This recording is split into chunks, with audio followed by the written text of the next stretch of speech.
live from Wodonga in Victoria, and it's not quite Albury. It's Twin Cities, because across the river you got Albury, and this is Wodonga, and I've got my hands in the right because that's north, where I'm sort of pointing to north right now, and that is south, which makes that west and this east. Yeah, just for the excitement of that.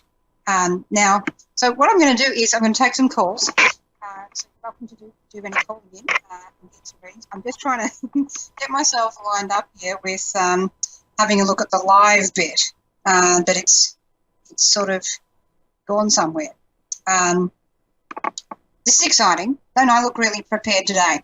So I'm getting ready to go and appear at the Wodonga Spiritual and Psychic Expo, and that's going to be on tomorrow, Saturday, the 9th, the 2nd of March. Where am I in every given point? The 2nd of March, Saturday, 2nd of March is at Wodonga, and so is Sunday, the 3rd of March. Saturday's 10 till 5 and Sunday is 10 till 4 at that expo. And so I'm going to be doing some live readings there, one-to-one. And I'm looking forward to, once again, the Yarrawonga paddle boat 2-hour tour, not quite Gilligan's Island, coming up in September. So in the meantime, I'm just going to say hello to people that are currently watching in. We've got Diane, Daniel, Rue, Shonda, and Audrey so far.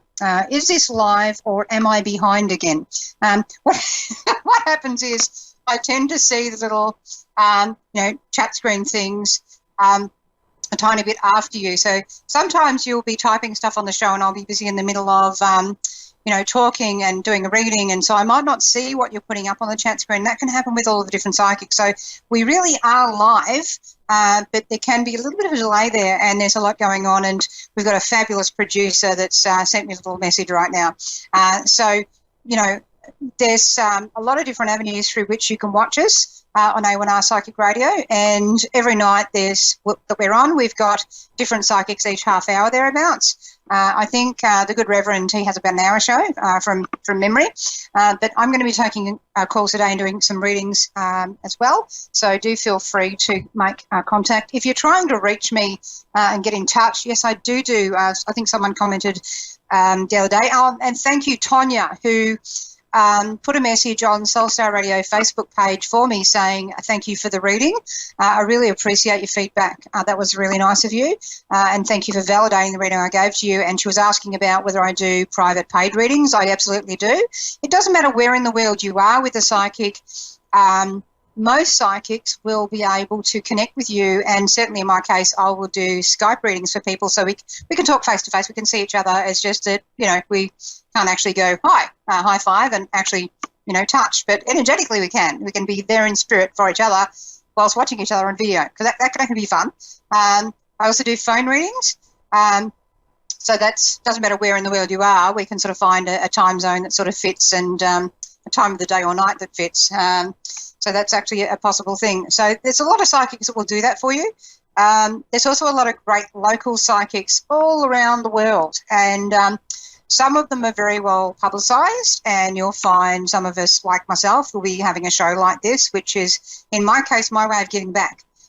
So this is a way that I can put my energy into something that benefits as many people as possible. So I'll cover, educational, personal, spiritual development type topics each week, as well as doing readings. And there'll be some times when we just do readings, but in the readings that I'm doing, I'm trying to make sure that I'm not only reading for that person, but there may be central statements or commentary that are in that reading, or and from an educational perspective can actually help other people watching and listening. So sometimes you're going to relate to what's being said to someone else on air because it may have some sort of, resonance with what's happening for you at this point in time. So there's nothing wrong with that. You can utilise that for your own good. And really anything spiritual that's going on, or any sort of spiritual guidance that you receive from a reader, it's really good to take what resonates with you and do it, because when it's meant to resonate, it will, and the parts that you're not really feeling that at the moment, that may hit a bit later on down the track.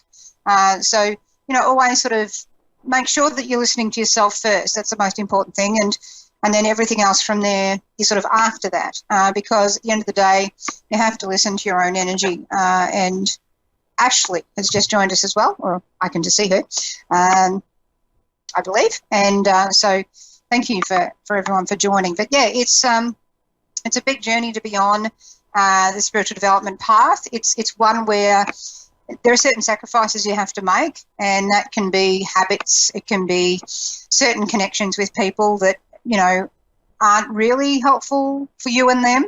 And it's like, okay, well, I'm just going to let that sit where it needs to. So sometimes you can find yourself going on this path where at a certain point in time, it's like, all right, well, that's a connection I need to step away from at the moment, and then later on I might pick that up again.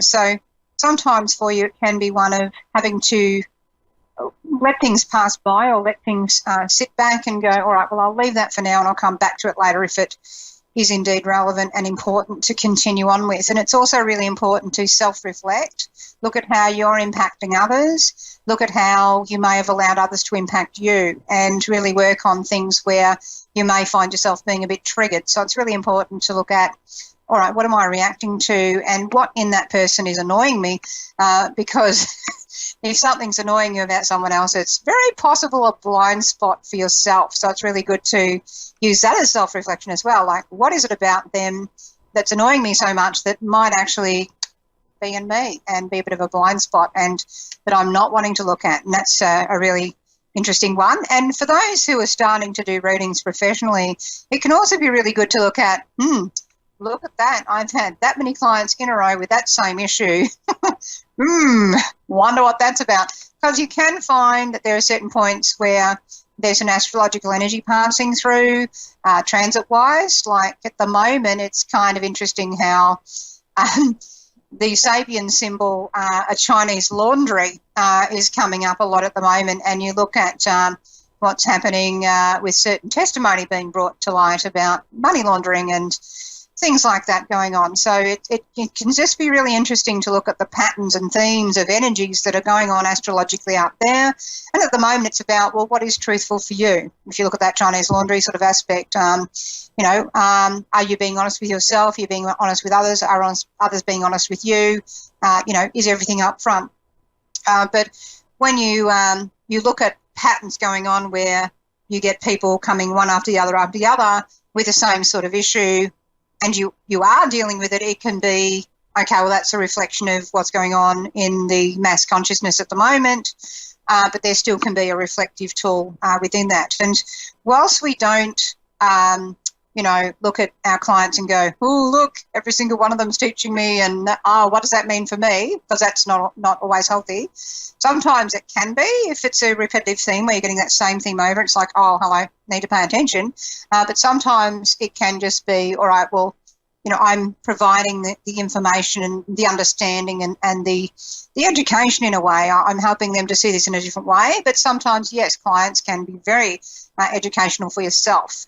So it can be that you're the mirror for them and the reflective tool. Sometimes you'll have someone come along and like you, and it could be you at 20, and you go, I know you. I know you too well, bit too well. Here's what to do about that. But it is about going back to, okay, what am I being guided to tell them? What is coming through?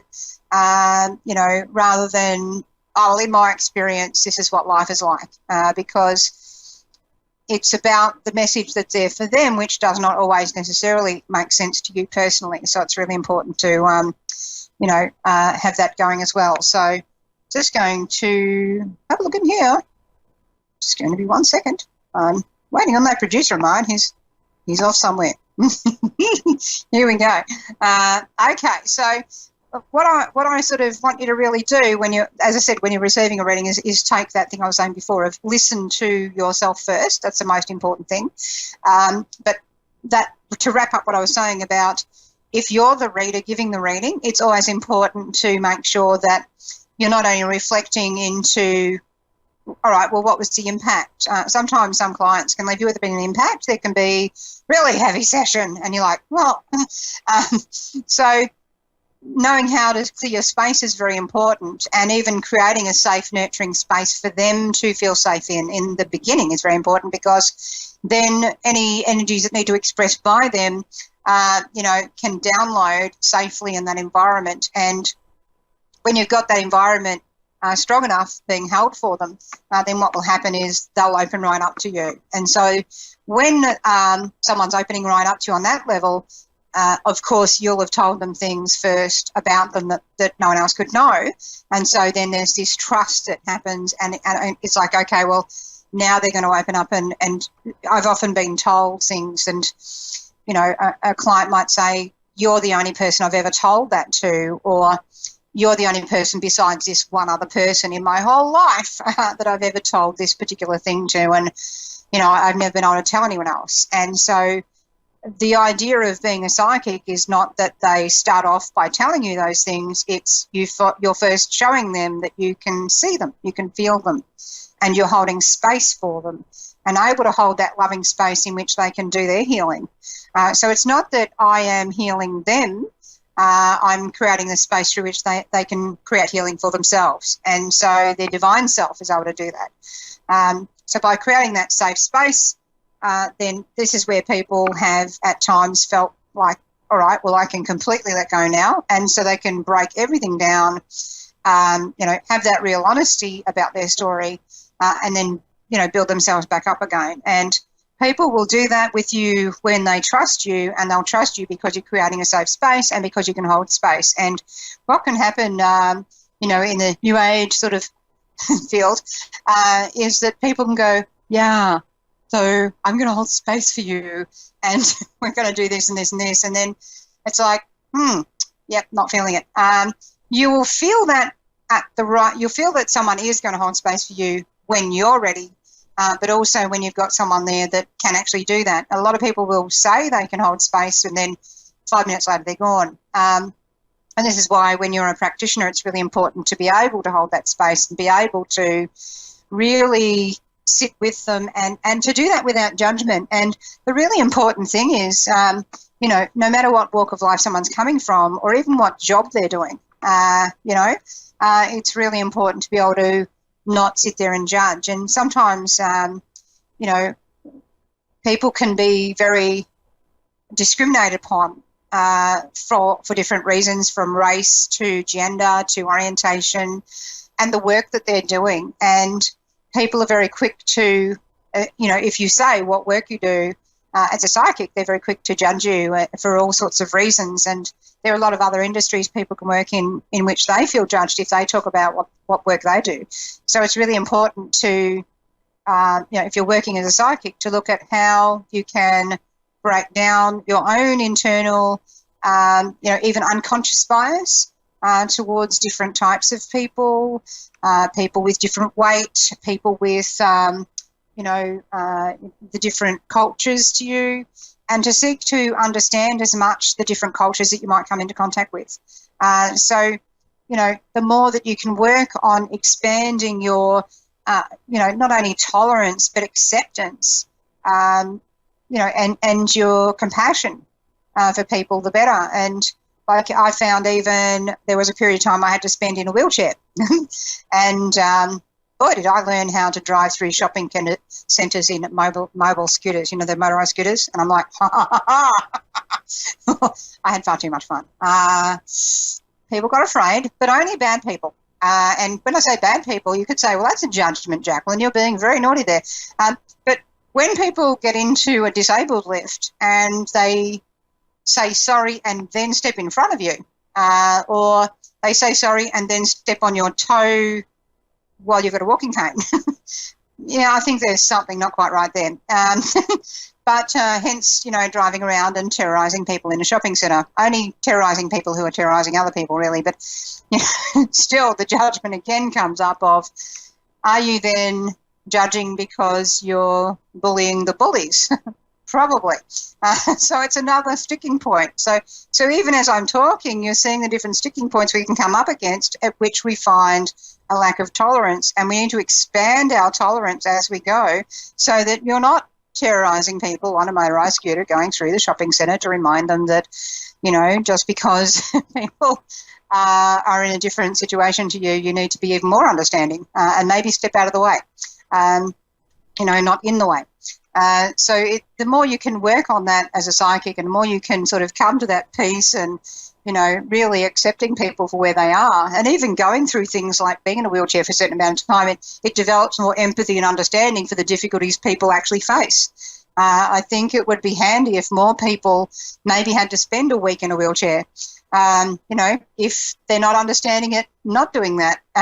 You know, you should understand it without having to do that. But if you're having to spend at least a week in a wheelchair, you'll certainly know, you know, why stairs can be a problem and why there needs to be more accessible sort of, you know, ability for people to get in and out of places. And all of these different things we can go in life, you know, on the spiritual journey. You can come against some really hard stuff and you can say, why does this happen to me? But what it's actually doing is it's flexing muscles, your muscles for tolerance, resilience, compassion, empathy, understanding of other people unlike you. It's just building, you know, more reps into your routine of compassion and understanding and spiritual growth. So the more you can work on that, I guess, you know, the easier it gets for you to actually flow along, because each one of these trigger points that you might have where you're reacting and getting highly offended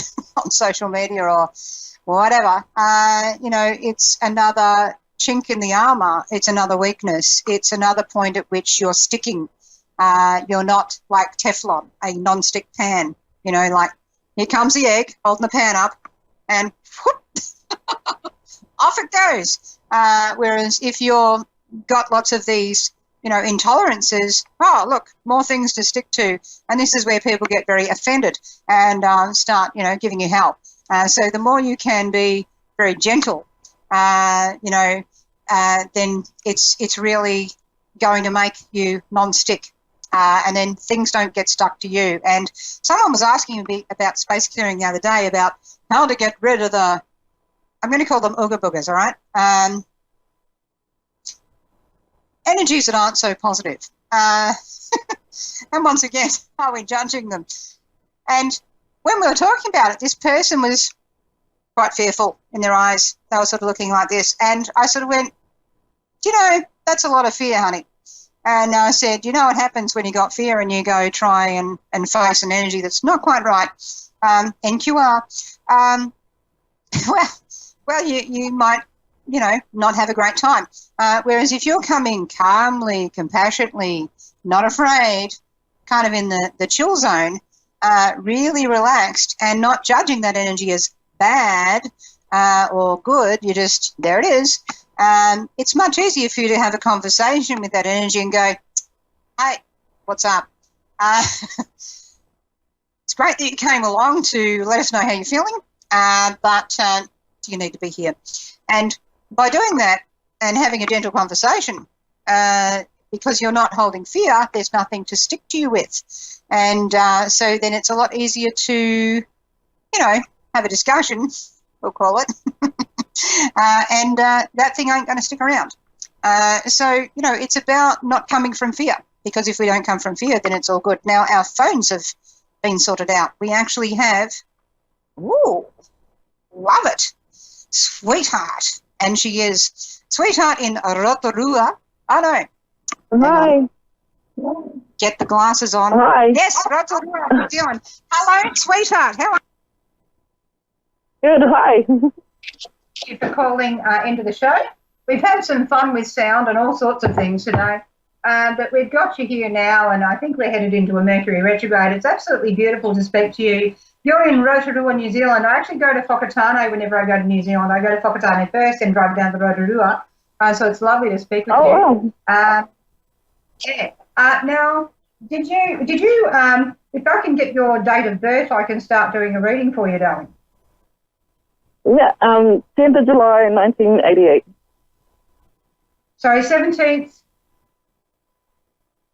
10th of July, 1988.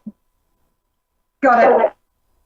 Sorry for that confusion. I just had to switch headphones out so that we can do this now. the 21st of July, 1988. With your energy, you very much are you're a very giving, forgiving person is what I'm getting from you. And there's a tendency to just keep trying no matter how hard it is. And I really feel with you that you can feel sometimes a bit isolated in going through the experience first, transmuting it, and then coming out the other side much more clear ahead of other people around you. So sometimes you're the sentinel who goes through things and finds how to deal with them long before other people around you. And you can feel like you're going through the experience on your own and not understood until you've transmuted it, and then you come out the other side, you've got it, and then everyone else is suddenly going, how do I fix that, which you've already gone through and transmuted, if that makes sense to you. Yep. Ooh. Yeah. I just feel such an amazing heartbeat with you, and you really do have your ancestors walking with you, and I feel here that it's just so important to, to be able to keep strong and true to your identity, spiritually, emotionally, and particularly in that very, very huge heart space of yours. This year for you is all about walking your truth and walking your path. And if that means you have to walk away from some people, it's like you have to hold to your own integrity on this, if that makes sense. Yeah, it makes a lot of sense. Yeah, I think the thing is that at the moment you're just stuck in the I must do this right now, and I want to be careful with things like your nervous system and your sense of sleep and your sense of just keep returning to that heart energy because it's just a bit too full on for you to keep this same routine going without creating space for yourself. You need to create space for yourself in your heart journey at the moment. Just to step back from a few people here, go back into your own energy, retune everything, and then you can start telling people what they need to hear, which you're not quite ready yet to actually tell people. It's like you have to be careful not to burn yourself out any more than you already have, if that makes sense. Yeah.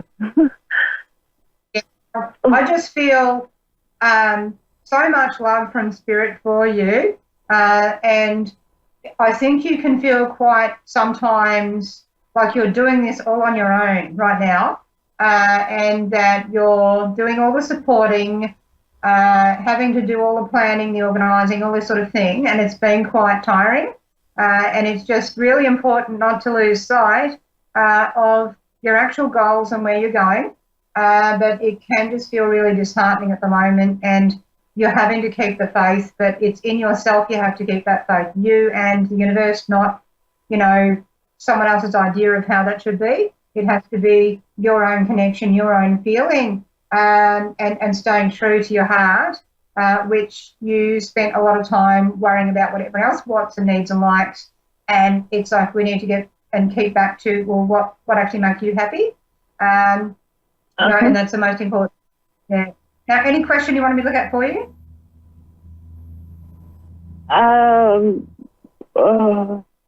Do you do medium work?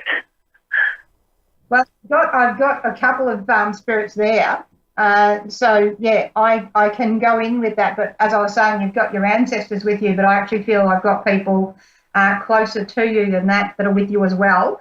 And the main message is about how courageous you are, and to keep the faith and keep walking, not to sort of keep, oh, no, I can't do that, oh, no, I can't be that at the moment, if that makes sense. Yes, yep. Now, anyone you want me to speak to there with you? My partner. Yep. I think the thing is that, I'm really sorry. I'm sorry that you're stuck on your own. I want to tell you, I'm going to run down the clock, so you can connect with me on Facebook, Soulstar Radio, to find me. You can private message me. But what I'm saying is I'm getting so much encouragement from him. He is with a much older female that's supporting him as well, but he's bringing a lot of strength through to you that he was not able to give you whilst alive in his last couple of months. It's like he's had a break and then he comes back again. But I feel as if he is at peace. He wants you to know he's okay, but he's wanting to keep, driving you forward, finding your happiness again. That's the main important thing. But it is a one day at a time thing at the moment for you.